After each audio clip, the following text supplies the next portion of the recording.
There comes a moment in a man's life, quiet, invisible, and strangely painful. Not because someone leaves, but because he finally realizes he's been leaving himself behind for years. He's always been there. The steady hand, the calm voice, the open heart. Always available. Texts at midnight. Advice during chaos. Comfort when she's breaking. His time, given freely. His soul, served without condition. And in return, not love, expectation. Not respect, dependence. He thought presence meant value, that if he gave more, stayed longer, tolerated deeper, she'd finally see. But instead, she saw through him, not in a way that recognizes essence, but in a way that uses function. He became predictable, familiar, expected, a soul on call. And then one day, something clicks. It's not rage, it's not sorrow. It's a quiet clarity. A subtle inner voice says, "You've given enough, and it was never yours to fix." This isn't a heartbreak. This is an awakening. The moment a man begins to wake up is the moment he stops handing his identity over like a business card. He withdraws, not to punish, but to protect, not to escape her, but to return to himself. Because real exhaustion doesn't come from doing too much. It comes from giving too much of yourself to someone who never asked for your depth, only your availability. Carl Jung would call this the beginning of individuation, the sacred process of becoming whole, not for a woman, not for a title, but for the soul that's been waiting under layers of compliance. When you've been the emotional butler for too long, you start to mistake kindness for submission, connection for sacrifice, and worst of all, love for obedience. But make no mistake, she knows the difference. She doesn't feel safe because you're always there. She feels bored. She doesn't pull closer because you listen endlessly. She drifts because you've stopped being a man with gravity and started orbiting her moods. She doesn't fall for the one who feels everything. She falls for the one who feels deeply, but not for free. That's why things change the moment you pull back. She feels it, not just your silence, your absence of need, your lack of reactivity, your refusal to bleed on command. And in that moment, you don't become cruel. You become unavailable. And unavailability, when rooted in self-worth, is the most terrifying thing a dependent woman will ever face. Because now, she must sit in the silence of your absence and confront the truth. She never truly met the man, only the performer. But that man, the one she couldn't predict, couldn't pressure, couldn't puppeteer, that man is rising now, and he will never fit back in the cage she mistook for comfort. He doesn't shout. He doesn't plead. He doesn't post vague messages, hoping she notices. He just stops. Not in bitterness, not in revenge, but in a sacred kind of silence. The kind that says, "I've remembered who I am." You see, the most dangerous transformation isn't loud. It's calm. It doesn't come with drama or declarations. It comes with a man finally pulling the needle out of his emotional vein, the one he's used to inject approval, attention, and attachment into his bloodstream. He begins to realize that for years, he was chasing something that couldn't feed him. A kind of validation that required him to abandon himself, bit by bit, smile by forced smile. He wasn't being kind. He was negotiating. He wasn't being present. He was auditioning. And worst of all, he wasn't being real. Carl Jung spoke often of the shadow, the dark side of the psyche we try to ignore. For many men, that shadow isn't violence or arrogance. It's the need to be needed, It looks noble. It looks generous. But it's hollow. Because when your entire worth is tied to whether she smiles, calls, touches, or chooses you, you're not loved. You're used, not maliciously, but unconsciously. And then you wake up. You realize the calls you answered at 2 a.m., the breakdowns you consoled, the chaos you cleaned up. None of it brought you closer to being seen. Because the more available you were, the less she respected you. Not because she's heartless, but because human beings are wired to test limits. And when we find none, we stop seeing the other as human. We see them as a tool, a resource. A man without boundaries is not noble. He is not strong. He is invisible. And this is where everything starts to change. He doesn't disappear in anger. He disappears in clarity. He begins to speak less. He answers slower, if at all. He doesn't reply just because the phone buzzes. He doesn't bend just because she cries. He becomes selective. He becomes solid. He understands now. Every time you respond when you shouldn't, every time you show up when your soul is tired, every time you comfort someone who would never do the same for you, you teach them that your peace is cheap. And now he protects it like it's sacred because it is. This is not coldness. This is not a game. This is not playing hard to get. This is a man reclaiming his spiritual autonomy. The kind Jung said must happen alone, without applause, without approval, without her even understanding, because for the first time, he's not living for the look in her eyes. He's looking in the mirror and recognizing the man staring back. And that man, he doesn't chase love anymore. He doesn't perform masculinity. He doesn't beg to be seen, because he finally sees himself. At first, she doesn't understand. She reaches out, a casual message, a breadcrumb, a soft hey. The man she once knew would have responded in seconds. He would have lit up at her attention. He would have dropped everything just to keep the connection alive. But not this time. Because this time, she's not texting a man who needs her validation. She's texting a man who has reclaimed himself. And suddenly, the script collapses. The dance they used to do. The emotional waltz of pull and push, of praise and punishment. It doesn't work anymore. Because he's no longer playing. He doesn't react to the silence. He doesn't respond to the mood swings. He doesn't chase when affection is dangled like a prize. Because he's done auditioning. And without his reaction, her power fades. She might test him, mock him, accuse him of being cold, arrogant, or selfish. But deep down, she knows what's really happening. Her control is slipping. Not because he's become mean, not because he's manipulating her, but because he's no longer bleeding himself dry to keep her comfortable.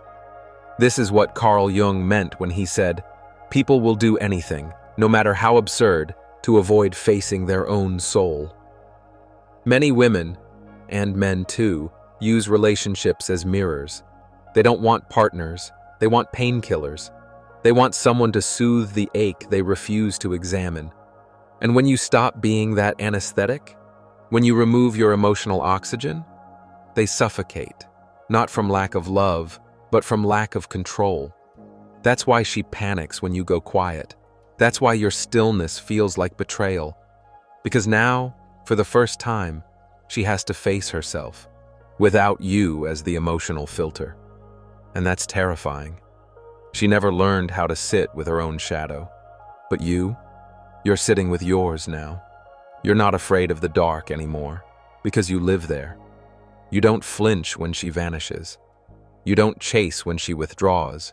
You don't apologize for the boundaries that protect your peace. And that's what makes you dangerous. Not because you harm, but because you cannot be harnessed. You're no longer a tool. You're no longer on call. You're no longer her emotional sponge. You've become a presence that cannot be accessed on demand. And that shift changes everything.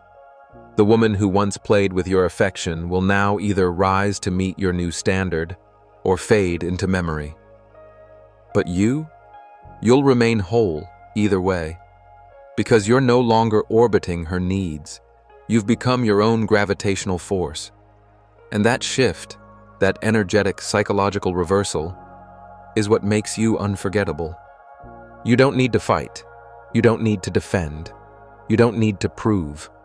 Your absence says everything. She doesn't know what to do with your silence. At first, she thought it was a phase. Then she thought it was a tactic. Now, she's beginning to realize this is just who you've become. A man, no longer moved. Not by flattery. Not by guilt. Not by the old games that used to leave you breathless and confused. You've stepped into something ancient. Stillness. And she can feel it. It's not apathy. It's not revenge. It's not cold-heartedness. It's clarity. It's presence without submission. Carl Jung once said that the path to wholeness is not found in the light, but in the shadow. And you're no longer afraid of walking through that dark corridor alone. Because in that stillness, you've found something she never truly saw. Your soul. You don't flinch anymore when affection is withheld. You don't bend just to end the tension. You don't explain yourself every time she feels lost. You've stopped being a character in her story. You've become the author of your own. And now, she's rattled. Why? Because unpredictability shatters manipulation. She no longer knows how to reach you, because the version of you who danced to her emotional rhythms no longer exists. This is not the kind of power that comes from dominance. It's the kind of power that comes from detachment. Not emotional numbness, but emotional ownership. You no longer trade your peace for temporary affection. You no longer loan out your energy just because she's lonely. You don't rush to fix storms that aren't yours to weather. And here's the truth. No one tells men. You become magnetic not when you chase, but when you withdraw. With grace. The quieter you become, the louder your worth echoes. She starts to notice things now. How calm your eyes are. How grounded your voice is. How present you seem, even without her presence. She may test again. A compliment here. A crisis there. A just wanted to hear your voice. But you're not moved. Not because you're playing. Because you're done performing. And in that pause, in that sovereign distance, you begin to realize something wild. You never needed her to feel whole. You just forgot how whole you already were. This is the turning point. Not when she comes back, but when you no longer care if she does. Not because you hate her, but because you've tasted something far more powerful than approval, peace. And peace, once discovered, is never something you'll sacrifice again. Not for drama, not for attention, not for love that feels like a leash. You're no longer hungry, you're centered, and that is a man the world cannot shake. There comes a day, and you'll feel it in your bones, when you wake up, and there's no urge to check your phone, no rush to explain yourself, no aching need to reach out, to repair, to remind her of your worth. You just sit, still, present, whole. The birds are louder, the silence, richer, the coffee, warmer. And for the first time in years, your soul doesn't feel drained just from existing. You've arrived, not in some grand heroic way, but in the soft arrival of sovereignty. Because now, you don't need to be chosen. You've already chosen yourself, and that kind of man terrifies those who fed off your need to be needed. She may come back, not out of love, but out of confusion. Not to reconnect, but to reclaim the version of you that once gave without boundaries. But you'll see it for what it is. Not a love story rekindled, but a script trying to rerun without your permission. And this time, you're not available for the sequel. She'll call you changed. She'll say you're not the same man. And she'll be right. Because the man she knew was generous, but self-sacrificing. He was kind, but approval-starved. He was present, but invisible. Now, you're none of those things. You are no longer her emotional landing strip, no longer the fallback plan, no longer the endless listener with tired eyes and a bleeding heart. You're not playing hard to get. You're just not for sale anymore. And that shift, that energy, women feel it. Not on the surface, not in words, but in vibration. It's in the way you carry yourself, in the way you speak less.